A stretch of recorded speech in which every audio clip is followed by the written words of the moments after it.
오늘 본문의 말씀은 에베소에서 일어난 한 소동을 우리에게 설명하고 있습니다.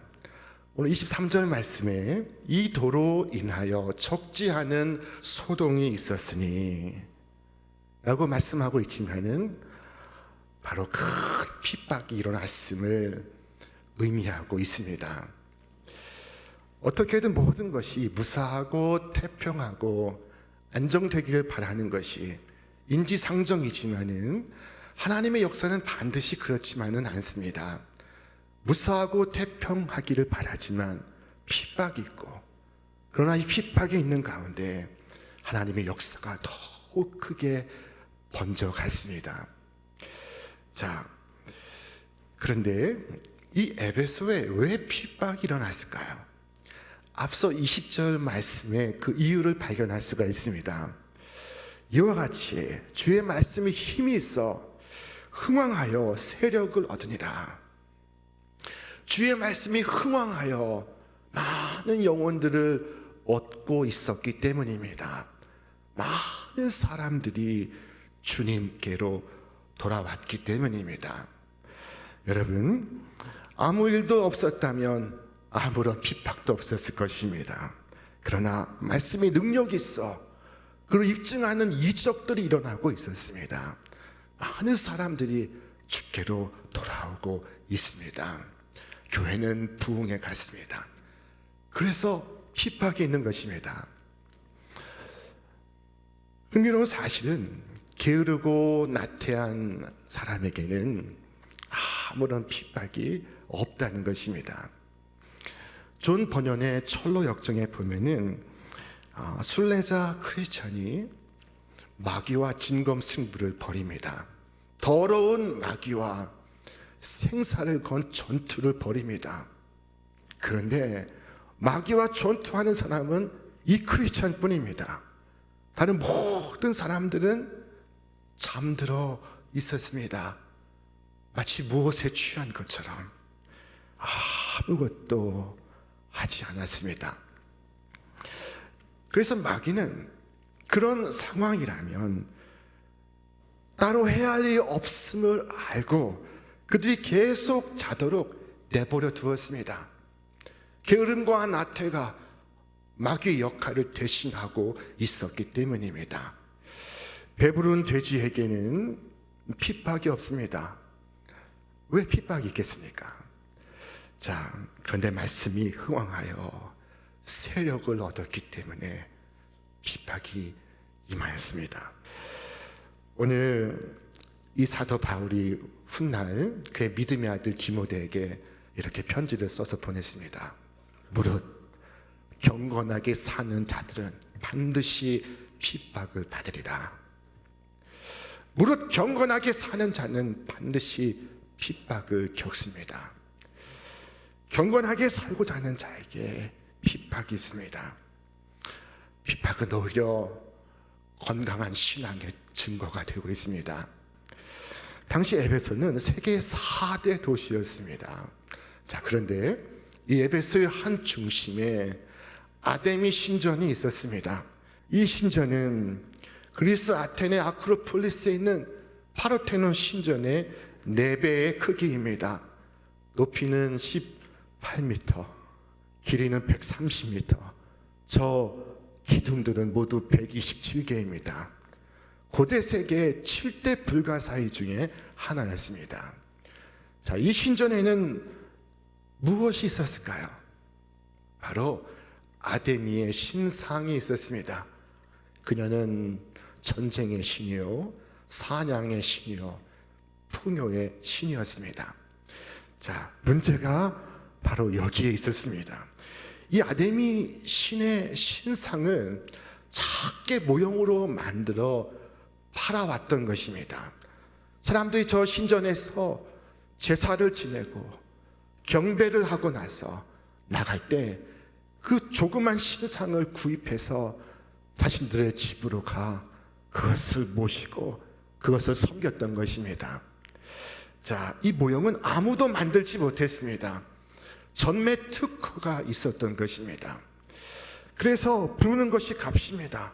이것은 굉장히 좋은 사업이었습니다. 오늘 본문 속의 한 인물이 이 사업의 총책임자입니다. 그가 오늘의 소동의 바로 주인공입니다. 그는 은으로 세공업을 하는 사람입니다. 오늘 성경은 그를 가리켜 은장색이라고 말씀하고 있습니다. 그에게는 많은 직공들이 있었습니다. 그 직공들이 아담이 신상을 만들므로 저들의 삶이 풍족했습니다. 우리 말씀 같이 읽겠습니다.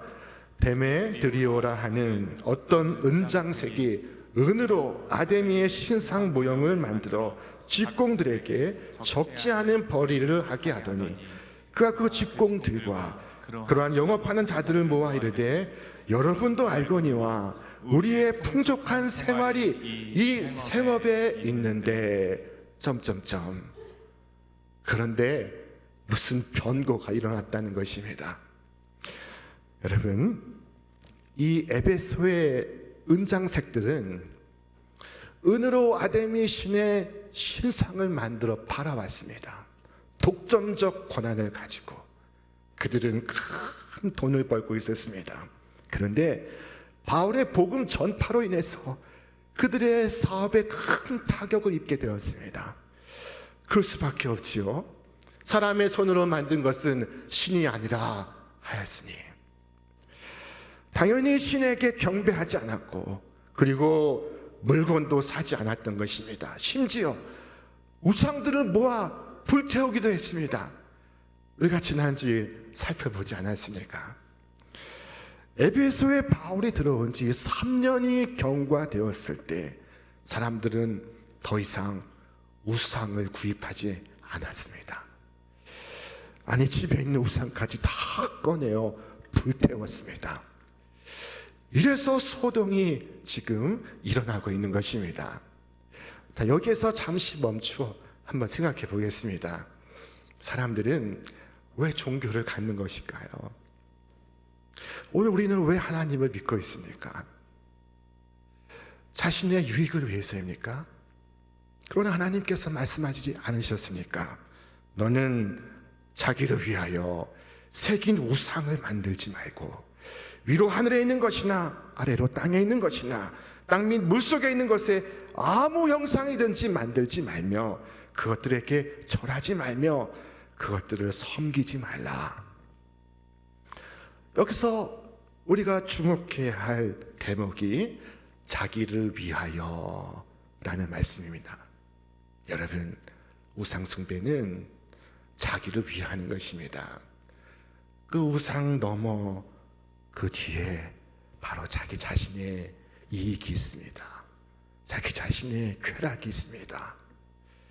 자, 돈 벌어다 주는 신, 건강하게 해주는 신, 기분 좋게 해주는 신, 바로 그 신들을 찾아 섬기는 것이 우상 숭배입니다. 주님께서 우리에게 분명히 말씀하셨습니다. 너희는 자기를 위하여 우상을 만들지 말지니. 또한 말씀하시기를 너희의 먹으며 마심이 전혀 자기를 위하여 먹으며 자기를 위하여 마심이 아니냐. 또한 말씀하기를 자기를 위하여 재물을 쌓아두고 하나님께 대하여 부여치 못한 자가 이와 같으리라. 우상 숭배는 자기를 위하는 것입니다. 여러분, 알라딘의 이 램프를 한번 생각해 보시기를 바랍니다. 이 램프를 살살 문지르면은 그 램프에서 근육맨이 등장합니다. 그는 쥔이라고 불리는 요정입니다. 이 요정은 바로 나의 소원을 들어주는 신입니다. 이 요정에게는 두 가지 매력이 있습니다. 하나는 그가 못할 것이 없다는 것, 그에게 큰 힘이 있다는 것. 또 하나는 그를 내가 부릴 수 있다는 것. 이 두 가지가 이 요정의 매력입니다. 알라딘 램프는 하나님이 아니라 나의 우상입니다. 알라딘 램프는 내가 원하는 시간, 내가 원하는 장소에 신을 불러 올릴 수 있습니다. 모세를 기다리지 못한 이스라엘 백성은 금송아지를 만들어 신을 불러 올렸습니다. 여러분, 내가 원하는 시간, 내가 원하는 목적에 주님을 부리지 못해서 안타까우십니까? 여러분, 안타까워하지 마십시오. 그래야 하나님이십니다. 하나님을 하나님으로 섬기는 사람들은 기도한 대로 응답되지 않아도 낙심하거나 절망하지 않습니다. 그럼에도 불구하고 하나님은 나를 참되게 사랑하시고 나를 나보다 더 잘 아시며 나를 도우시고 지키심을 알고 있기 때문입니다. 그래서 격분할 일도 없고 하늘이 무너진 것처럼 한숨을 쉴 일도 없습니다. 물론 때로 마음이 상하기도 하고 낙심하기도 하지만 하나님 안에서 보면 곧 그와 같은 일은 큰 일이 아니라는 것을 깨닫습니다. 하나님께서 모든 것을 선하게 하실 줄로 믿습니다. 나의 하나님은 내가 소유한 하나님이 아니라 나의 하나님은 나를 소유하신 하나님이십니다. 여러분, 신앙의 본질은 이 하나님이 살아계시며 이 하나님께서 당신의 사랑하는 자녀들을 지키시고 보호하신다는 것입니다. 그 안에서 기뻐하고 그 안에서 그분을 섬기고 그 안에서 실제로 행복과 만족을 느끼며 살아가는 것, 그것이 바로 신앙생활 아니겠습니까? 자, 그런데 오늘 현대인들은 이 고대의 사람들처럼 우상을 만들어 섬기지 않습니다. 자, 그 많던 우상들은 다 어디 갔습니까? 우상이 다 사라진 것입니까? 그렇지는 않습니다. 야만인은 야만인답게, 문화인은 문화인답게 지금도 우상을 섬기는 중입니다. 자, 우상이라니요? 무슨 우상 말씀입니까? 라고 묻는다면 여러분, 오늘 하나님 말씀보다 여러분의 생각을 지배하는 것, 그것이 바로 우상입니다. 하나님만이 주실 수 있는 것을 거기에서 찾을 때 그것이 우상입니다. 그것이 바로 나의 우상입니다. 그것만 있으면 나는 행복할 텐데, 그것만 있으면 내 삶은 의미가 있을 텐데, 내 삶은 가치가 있을 텐데 생각하는 바로 그것이 우상입니다. 여러분, 우상에 굴복하기보다 우상을 극복해 나가시기를 바랍니다. 자, 어떤 분은 외모가 우상인 분이 있습니다. 외모가 우상인 경우에는 여러분, 하나님의 형상대로 자신이 지음받았음을 늘 상기하시길 바랍니다. 하나님께서 당신의 형상으로 나를 만드시고 나를 존귀하게 여기시고 있습니다. 나를 소중하게 생각하고 있습니다. 나는 하나님의 작품이며 하나님은 나에게 최고의 가치를 부여하시고 있습니다. 자, 소유가 우상인 경우에는 가진 것을 나누어주는 습관을 키워보시기를 바랍니다.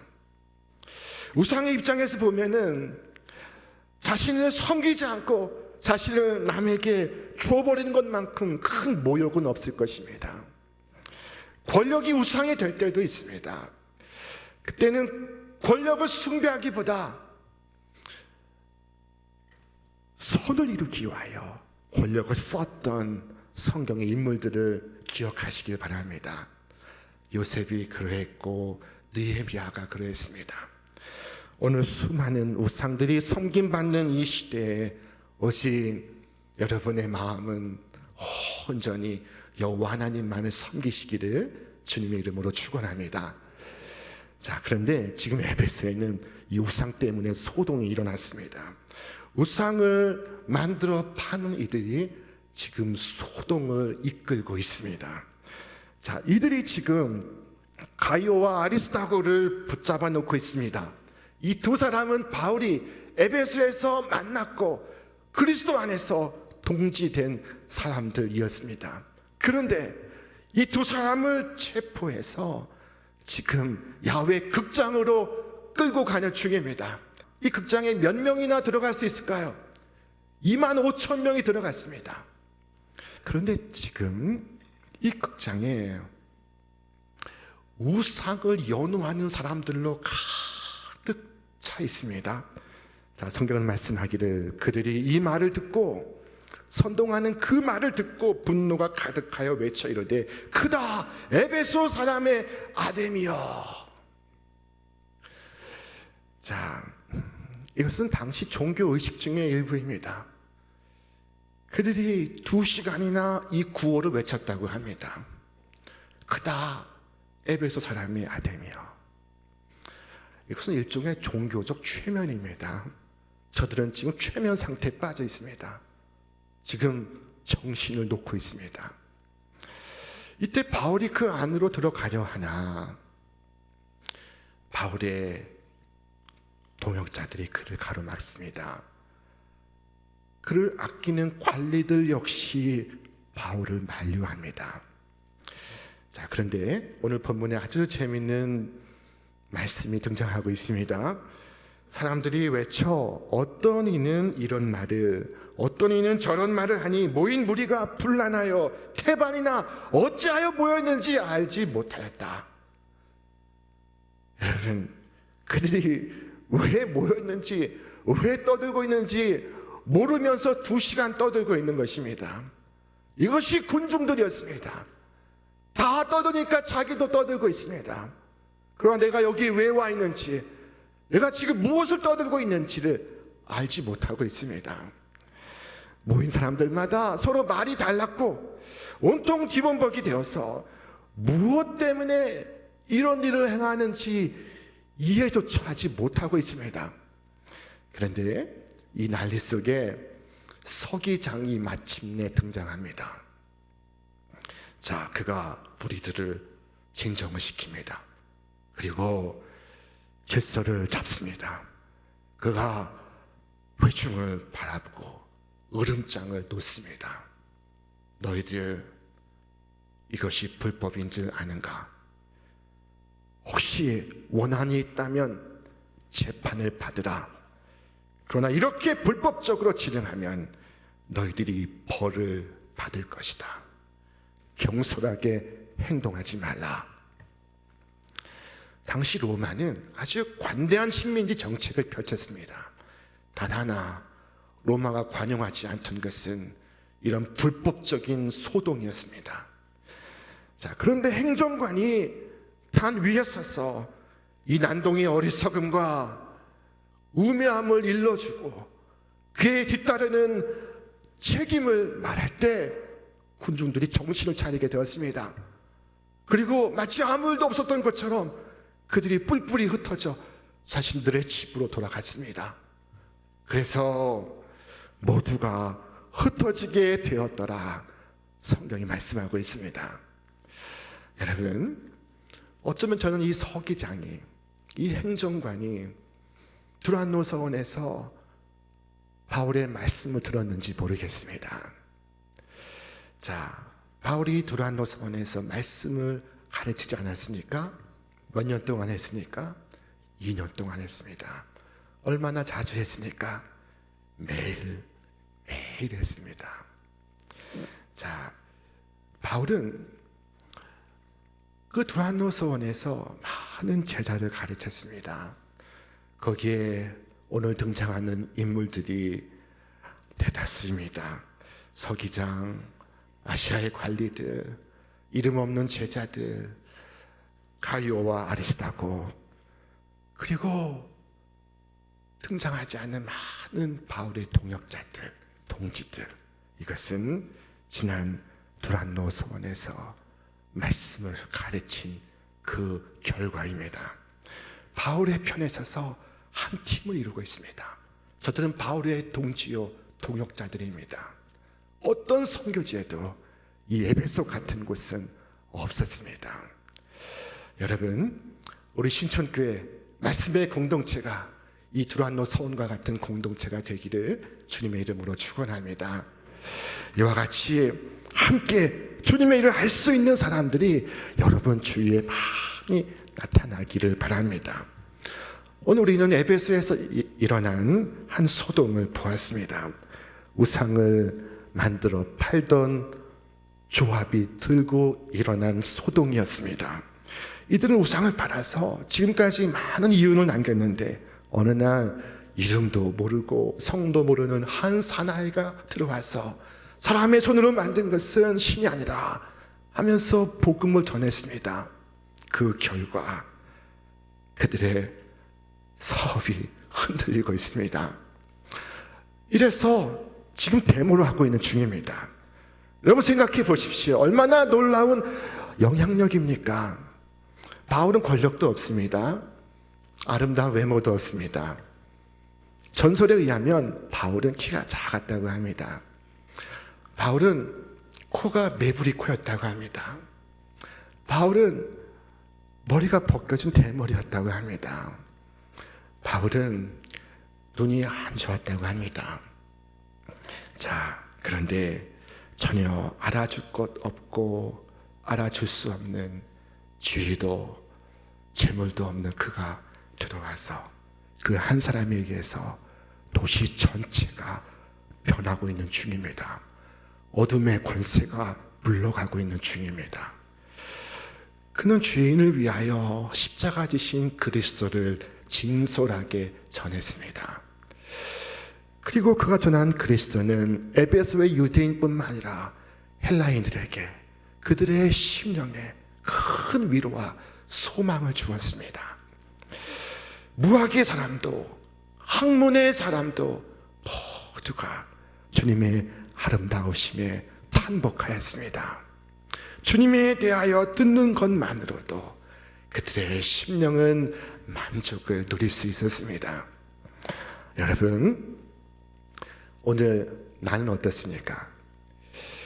살아오는 동안 나로 인해서 나의 가정과 나의 직장은 어떤 변화를 경험했습니까?